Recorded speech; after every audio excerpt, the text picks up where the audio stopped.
మాజీ ఎంపీ గోరంట్ల మాధవ్పై మరో కేసు ఫిర్యాదు చేశారు కూటమి నేతలు. నిన్న మీడియాలో మాట్లాడిన గోరంట్ల రాష్ట్ర ప్రభుత్వంలో అంతర్యుద్ధం మొదలైందని అన్నారు. దీనిపై తీవ్ర అభ్యంతరం తెలిపిన కూటమి నేతలు కూటమి పార్టీలపై కుట్రలు చేస్తున్నారంటూ ఎస్పీకి ఫిర్యాదు చేశారు. దీంతో మాధవ్ రాష్ట్రంలో విఘాతం కలిగేలా వ్యవహరిస్తున్నారంటూ కంప్లైంట్ చేశారు.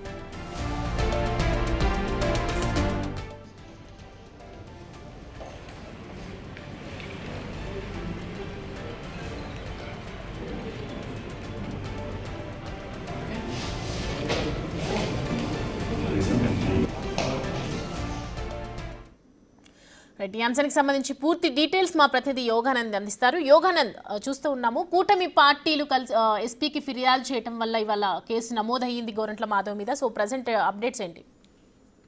రైట్ సౌమ్య, అనంతపురం జిల్లాలోని హిందూపురం మాజీ ఎంపీ గోరంట్ల మాధవ్ పై మరో ఫిర్యాదు అందింది. ఏదైతే నిన్న ప్రెస్ మీట్ లో మాట్లాడుతూ విజయవాడ పోలీసులు సైబర్ క్రైమ్ పోలీసులు నోటీస్ చెందుకు వచ్చినప్పుడు ఆ సమయంలో ప్రెస్ మీట్ పెట్టి మాట్లాడుతూ గోరంట్ల మాధవ్ కొన్ని వివాదాస్పద వ్యాఖ్యలు చేశారు. రాష్ట్ర ప్రభుత్వంలో అంతర్యుద్ధం మొదలైంది, ఈ ప్రభుత్వం ఎప్పుడైనా అంటూ కూడా కొన్ని హింట్ ఇచ్చే ప్రయత్నం చేశారు.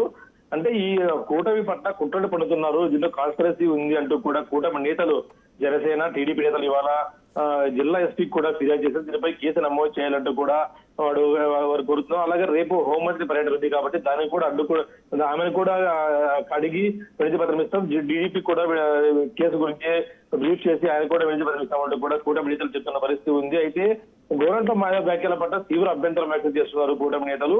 దీనిపై ఎస్పీ కంప్లైంట్ చేసి ఎస్పీ కూడా లీగల్ ఒపీనియన్ తీసుకొని కేసు నమోదు చేయాలా వద్దా అన్నది కూడా మేము పరిశీలిస్తామంటూ కూడా ఎస్పీ కూడా గైడ్ ఇచ్చారు. అయితే వరుస షాక్లన్నీ కూడా వైసీపీ నేతలకు వరుస కేసులన్నీ కూడా వైసీపీ నేతలకు తీవ్ర షాకింగ్ గా ఉన్నాయని చెప్పొచ్చు.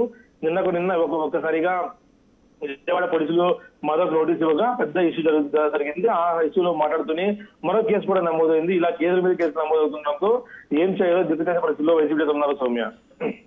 So present Gorantla Madhav reaction ఏంటి యోగానంద్? గోరంట్ల మాధవ్ అయితే ప్రస్తుతానికి ఆయన ఇంటి వద్ద తన అనుచరులతో తన కూటమి వైసీపీ నాయకులతో కూడా మంత్రాలు జరుగుతుందని కేసులు ఎలా ఎదుర్కోవాలి, మార్చి 5న విచారణకు ఎలా హాజరు కావాలి అన్న సందిగ్ధంలో ఉన్నారు. అంతలోపే మరొక షాకింగ్ విషయం కూడా తెలిసింది. కూటమి నేతలంతా కలిసి ఎస్పీ కంప్లైంట్ ఇచ్చారు అని తెలియడంతో ఆయన దీనిపై కూడా చర్చించడం చేస్తుంది. అయితే ఇప్పటివరకు కేసు నమోదు కాలేదు కాబట్టి దీనిపై అంతర్గత చర్చ మాత్రం నడుస్తుందని తెలుస్తుంది.